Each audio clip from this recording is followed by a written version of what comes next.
Welcome back to Epidemics and the Evolution of Medicine. This is week 2, and we're going to be studying cholera, the role of sanitation and the birth of epidemiology resulting from the cholera epidemic.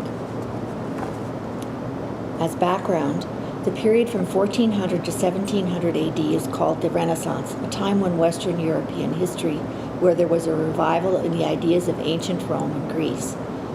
Culture, art, science, and especially for our interest, medicine flourished and were studied by aristocrats and scholars who prided themselves on their education. The newly invented printing press allowed books to be produced quickly, a revolution in information technology that resulted in ideas spreading throughout Europe like never before. Medicine remained dominated by the teachings of the church, but physicians began to learn more about the human body. They read books translated from Arabic medical texts and began to study anatomy in a scientific and systematic way. Andreas Vesalius and Leonardo da Vinci dissected human bodies and made the first anatomical drawings, initiating real understanding of the organs and systems of the human body. The church did not permit the dissection of God-fearing bodies, so it was often the bodies of criminals that were used. And in this slide you can see Leonardo da Vinci's drawing of the torso and the organs of the chest and the abdomen on the left, and his drawings of the muscles of the arm on the right, and the latter were drawings that he used to inform his sculptures. While the human body was still regarded as a creation of God and the ancient Greek view of the four humors still prevailed, true knowledge of anatomy and physiology began to develop. In 1628, William Harvey published his transformative theory that the heart acts as a muscular pump which circulates blood around the body in the blood vessels. This next slide shows how he determined that arteries carry blood from the heart to the body and veins return blood to the heart, and this is taken from one of his textbooks. Discoveries like this during the Renaissance laid the foundation for a change in thinking, leading to the view that the body is made up of specialized systems that work together, the basis of anatomy and physiology that we still use today. As understanding of the body increased, so did the development of new medicines. Building on knowledge of herbs and minerals taken from Arabic writings, Renaissance apothecaries experimented and developed drugs like quinine as a treatment for malaria derived from the bark of the quina tree. The leaves of the tobacco plant were thought to have medicinal properties. Laudanum, an opium-based painkiller, was prescribed for many disorders and remained in use up until Victorian times. However, progress was slow, and many medicines remained little more than superstitious potions. Exploration of new continents and trade between different parts of the world increased, introducing global spread of disease. This was especially rapid when none of the population had any experience with the disease. The majority of people were too poor to be treated by the very small number of trained physicians. Surgery gradually improved with techniques like tying off wounds to stop bleeding, but surgical instruments remained basic: a drill, a saw, forceps, and pliers for removing teeth. If a trained surgeon was not available, it was usually the local barber who performed operations. Against this primitive backdrop, the Industrial Revolution occurred from 1700 to 1900. This resulted in a massive change in the way people lived and in their health. Huge numbers of people moved from small villages and an agricultural lifestyle to life in towns and cities that sprang up around the factories where they worked. This resulted in people living in dirty, overcrowded conditions with poor, often absent sanitation and dirty drinking water. Many died from diseases like tuberculosis, measles, and pneumonia, infections that could spread quickly and easily in these conditions. The cholera epidemics exemplify many of the fallacies on which science and medicine were based at the time. We know now that cholera is caused by infection with the bacteria Vibrio cholerae, and that's shown on the next slide. Infection occurs by fecal-oral transmission when someone ingests food or water contaminated with the feces of someone carrying the disease. The deadly effects of the infection are the result of a potent toxin called CTX that the bacteria produce in the small intestine. CTX binds to the intestinal walls, causing the body to secrete enormous amounts of water, leading to a rapid, severe loss of fluids and body chemicals. Diarrhea due to cholera has a pale, milky appearance that resembles water in which rice has been rinsed, so-called rice water stool. A patient with cholera can lose as much as 50 quarts of fluid in a day. Without treatment, the fluid loss is so severe that patients quickly become severely dehydrated with secondary collapse of the circulation. The skin turns blue because of profound vasoconstriction trying to sustain the blood pressure, and the heart and/or the kidneys fail, usually within 12 to 24 hours. Dangerously low levels of blood sugar may occur with secondary seizures, and children are at greatest risk for this. Along with their fluid losses, people with cholera lose large amounts of important body chemicals, including potassium in their stools. Very low potassium interferes with heart and nerve function, and these are life-threatening complications. In the 1800s, when cholera caused recurrent severe epidemics, almost half of cholera victims died. Cholera has been with humans for many centuries, with reports from India as early as 1000 AD. As contact with India increased in the 1800s, the disease was spread along shipping routes by merchant traders, with a major pandemic sweeping across Europe from 1826 to 1837. 6 subsequent pandemics killed millions of people across all continents. The disease first hit Britain in 1831 and London in 1832, with subsequent major outbreaks in 1841, 1854, and 1866. It is the London epidemic that occurred in 1854 that we are going to examine in detail. London at that time was very different from the cosmopolitan metropolis that we see today. With the Industrial Revolution, there had been a dramatic increase in the population, which had tripled over the last 50 years to 2.5 million people. Unfortunately, there was no comparable increase in systems for removal of human waste. For much of the city, primitive cesspools in the basements of buildings were used to collect, quote, night soil, end quote, which was removed for a price by teams of night soil men. The accumulated sewage was carted to the nearest open farmland, where it was used as fertilizer. When the night soil men were not paid, sewage accumulated beyond the cesspool capacity, even into the streets. One can only imagine the stench which is recorded in every description of the city at that time. And this slide shows in the drawing on the left a depiction of the crowding in London during the early stages of the Industrial Revolution. On the right, a woodcut shows the typical method for disposal of night soil, throwing it out the window into the street.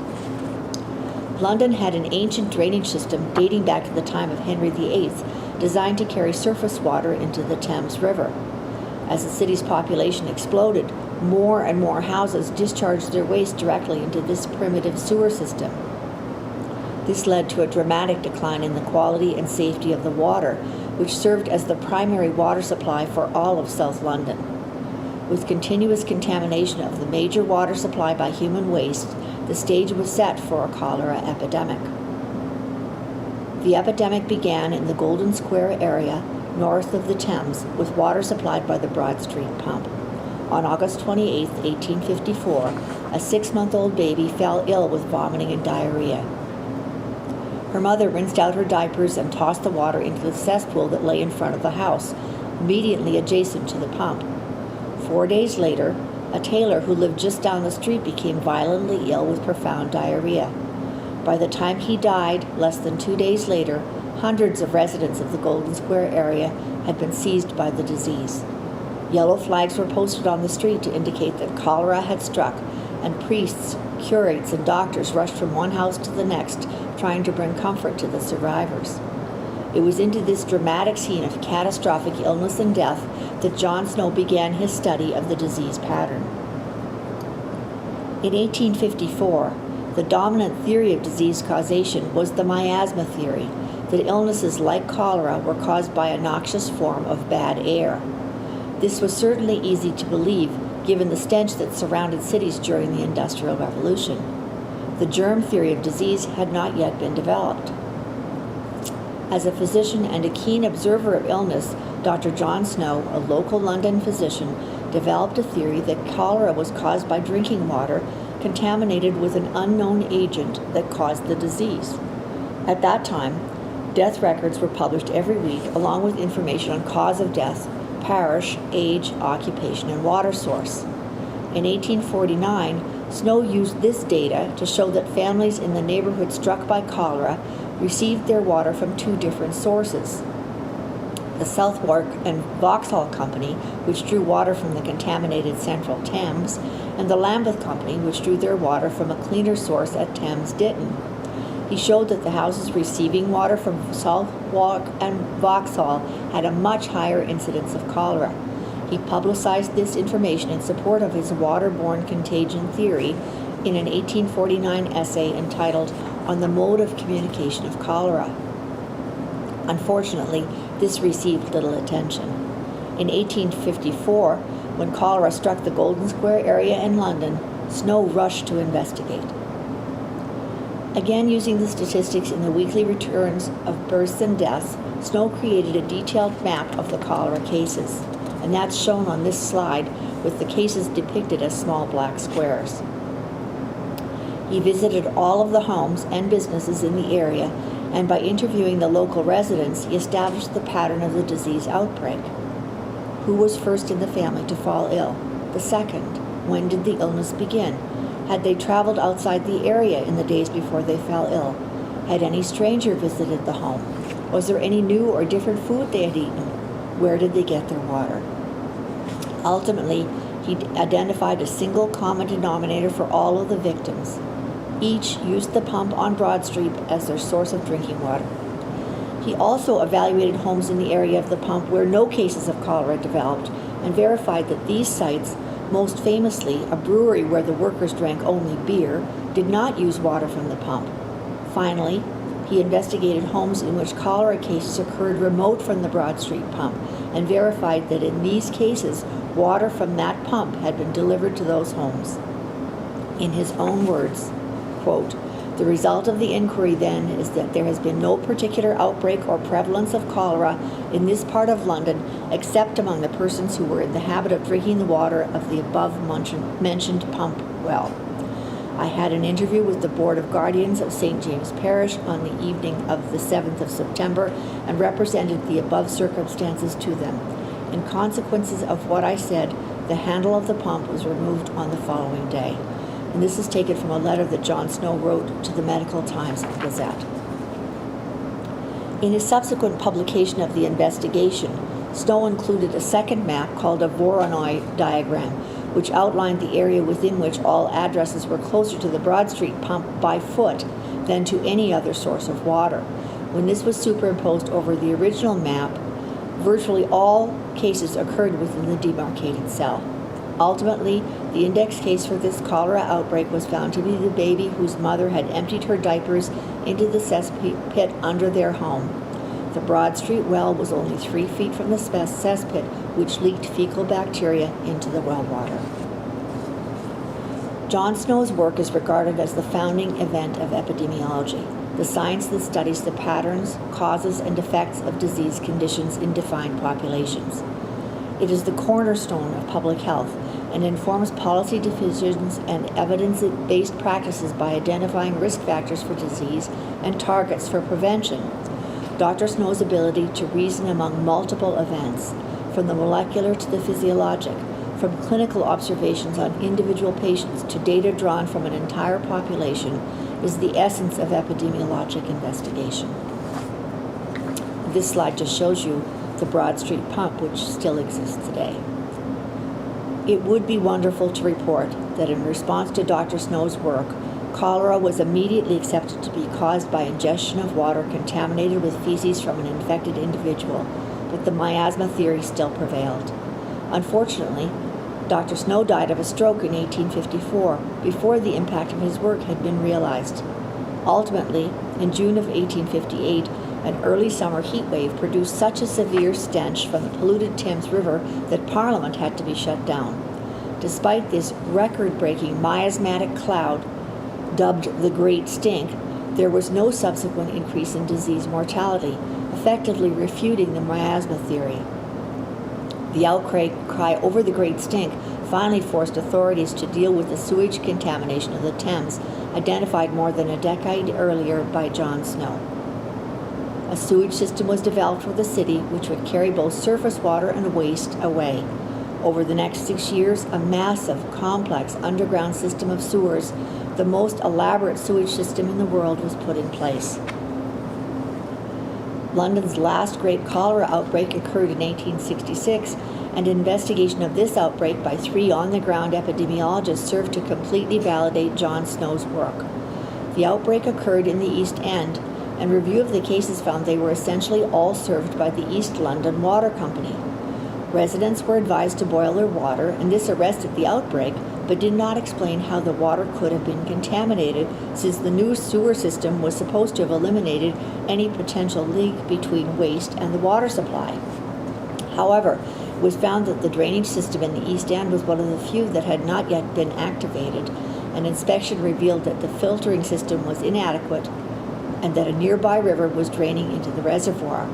Within the home of the index couple for the outbreak, the water closet was found to drain directly into that river and hence into the water supply.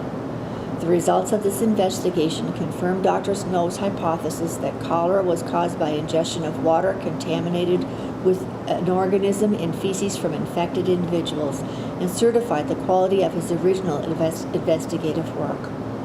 An editorial in The Lancet, still England's leading medical journal, belatedly hailed John Snow as a great public benefactor. It was not until 1883 that Robert Koch isolated Vibrio cholerae as the specific cause of cholera, and the germ theory of disease was finally accepted. The organism had been previously discovered by Pacini in 1854, but his work was ignored because of the predominant belief the disease was caused by atmospheric pollution promulgated by the miasmatists. The history of cholera symbolizes the struggle for new ideas to be accepted when they oppose the prevailing beliefs of the dominant culture, an ongoing issue in the history of medicine. And what about treatment for cholera? Dramatic changes in survival have occurred with the development of effective methods for rapid rehydration. Beginning in the early 1960s, many physicians in different countries worked independently and then collaboratively to develop a simple solution of sugar, salt, potassium, and bicarbonate that dramatically decreased mortality from severe diarrheal disease of any kind, but particularly from cholera. This oral replacement therapy, called ORT, is recommended by the World Health Organization as primary treatment for acute diarrheal disease in any age group, with intravenous fluids reserved for those who present with severe dehydration. Specific amounts for each chemical are prescribed, but a homemade equivalent can be made with 6 teaspoons of sugar and 1/2 teaspoon of salt in a liter of water. A 1/2 cup of orange juice or some mashed banana is used to provide potassium. The approximate amount of oral replacement solution required can be estimated by multiplying the patient's weight in kilograms times 75. The prompt administration of the oral rehydration fluid to replace lost fluids nearly always results in cure. In especially severe cases, intravenous fluids may be required. In areas where cholera is endemic, cholera cots have been used to assess the volume of ongoing stool losses and help to calculate the amount of replacement needed. Antibiotics, which kill the bacteria, are not part of emergency treatment for mild cases, but they can reduce the duration of diarrhea and also reduce the excretion of the bacteria, thus helping to prevent spread of the disease. Antibiotic treatment is indicated for severely dehydrated patients over 2 years of age after the patient has been rehydrated. No advantage exists to using injectable antibiotics, and no other drugs are needed. Single-dose therapy with doxycycline is now the drug of choice. The first vaccines used against cholera were developed in the late 19th century. These injected whole cell vaccines became increasingly popular until they were replaced by oral vaccines starting in the 1980s. Both oral and injectable forms are about 50 to 60% effective in the first year. Oral cholera vaccines are increasingly used as an additional tool to control outbreaks in combination with the traditional interventions to improve safe water supply, sanitation, hand washing, and other means to improve hygiene. Since licensure of the 2 established oral vaccines, over 1 million doses have been deployed in various mass oral cholera campaigns around the world. The World Health Organization recommends that current available cholera vaccines be used as complements to traditional measures where the disease is endemic and should be considered in areas at risk for outbreaks. Vaccination should not disrupt the provision of other high priority health interventions. Reactive vaccination should be considered in view of limiting the extent of large prolonged outbreaks, provided the local infrastructure allows it. The World Health Organization has now established a revolving stockpile of 2 million oral cholera vaccine doses. Although it did not happen in time to validate John Snow's accurate perception of the cause of cholera, knowledge of science and medicine progressed rapidly during the late stages of the Industrial Revolution. Understanding of how the body functioned increased tremendously, finally dispelling ideas that had persisted from ancient Greek times. Scientific knowledge spread rapidly because scientists began to publish their work. A Dutch clockmaker, Anton van Leeuwenhoek, made one of the earliest microscopes and used this to visualize what he called, quote, animalcules. The detail the revolutionary microscopes could see allowed scientists to observe cells for the first time.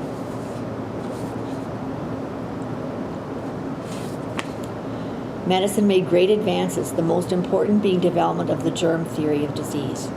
Belief in contagion was a critical first step in conceptualizing a causative agent that spread from one infected individual to another. The first visualization of microorganisms occurred in 1676 by van Leeuwenhoek, using the microscope that he developed. Over the next 2 centuries, scientists and physicians slowly expanded their knowledge of microorganisms as the cause of disease. In 1700, a physician named Nicholas Audrey argued that microorganisms he called worms were responsible for smallpox and other diseases.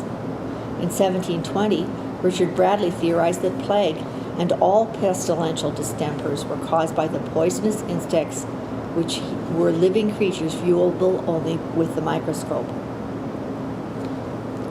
There was a major acceleration of knowledge about bacteria as the cause of disease beginning in the mid-1800s, after Christian Gottfried Ehrenberg introduced the word bacteria in 1828. Semmelweis was an obstetrician working at a Vienna General Hospital in 1847 when he noticed a dramatically higher incidence of death from post-delivery fever among women who delivered at the hospital with the help of the doctors and medical students, compared with births attended by midwives, where childbirth fever was rare. Semmelweis made the connection between the fever and examinations of delivering women by doctors, and he further realized that these physicians had often come directly from autopsies to deliveries. Asserting that childbed fever was an infectious disease and that matter from autopsies was implicated in its development, Semmelweis made doctors wash their hands with chlorinated lime water before examining pregnant women, thereby reducing mortality from childbirth from 18% to 2.2% in his hospital. Despite this evidence, his theories were rejected by most of the contemporary medical establishment. In 1859, Louis Pasteur, an important advocate of the germ theory, demonstrated that the growth of microorganisms causes the fermentation process and that this growth is not due to spontaneous generation. This was the first of many important observations that he made about bacteria as the cause of disease.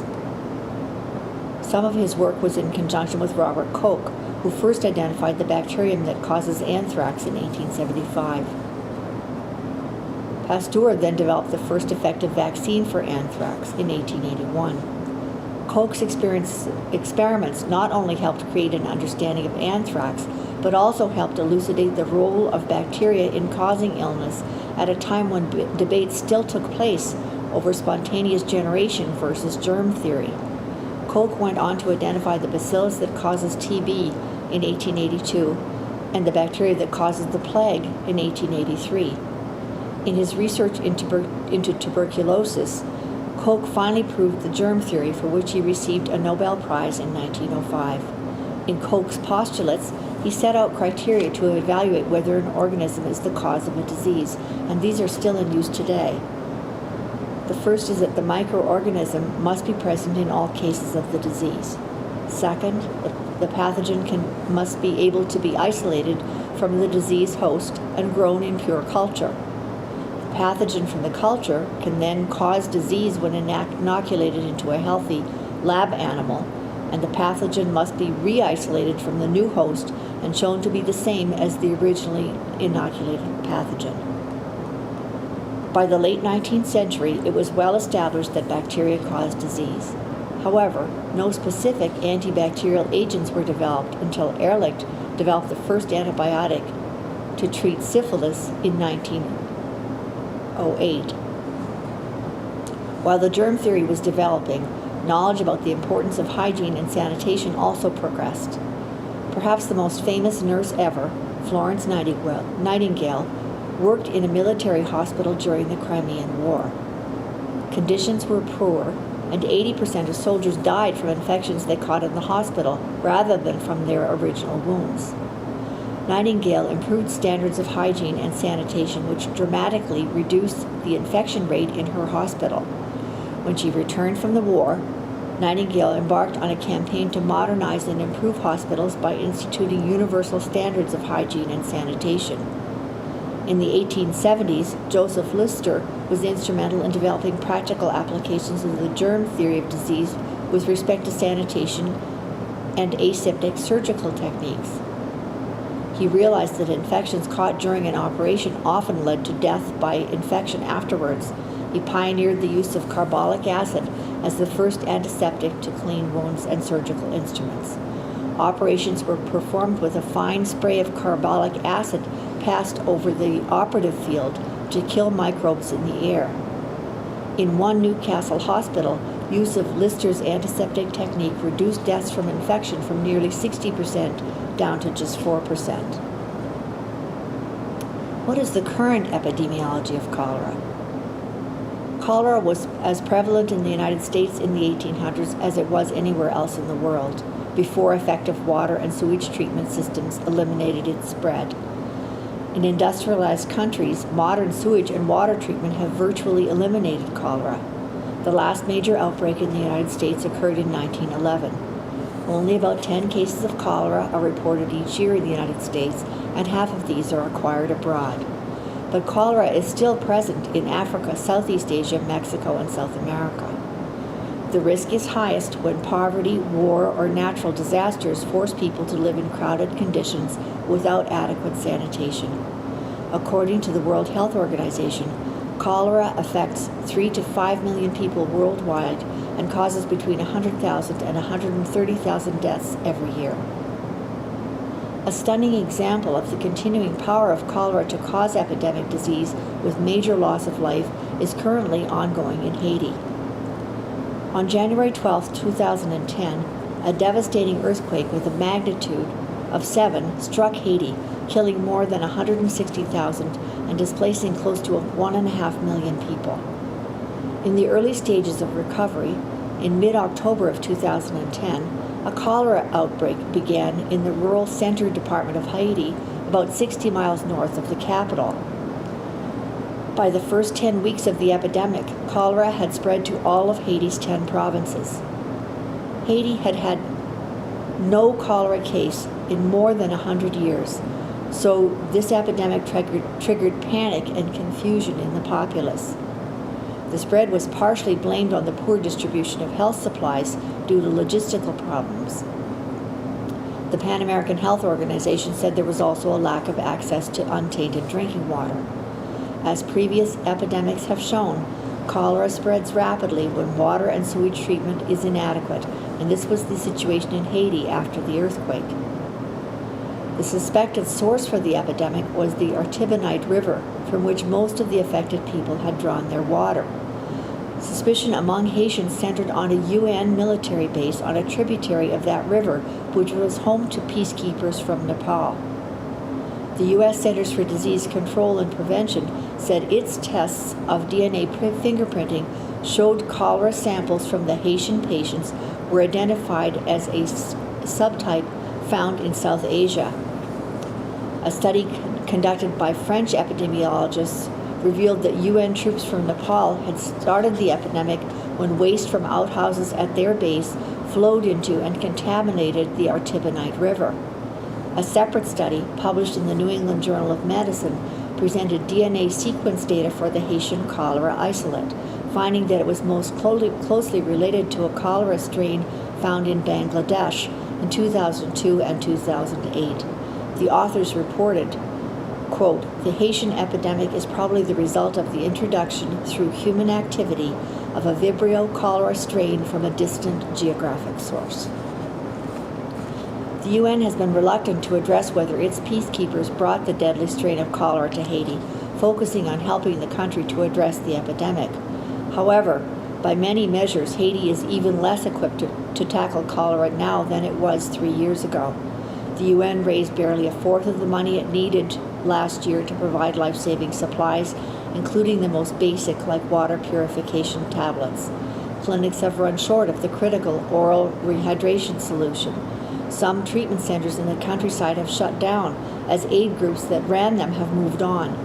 A rising percentage of cholera patients die in the treatment facilities that remain, reflecting the inability of health centers to provide adequate health services to cholera patients and the longer travel time required for treatment as a result of the closure of the treatment centers. The UN has yet to raise the funding necessary to vaccinate 600,000 vulnerable people.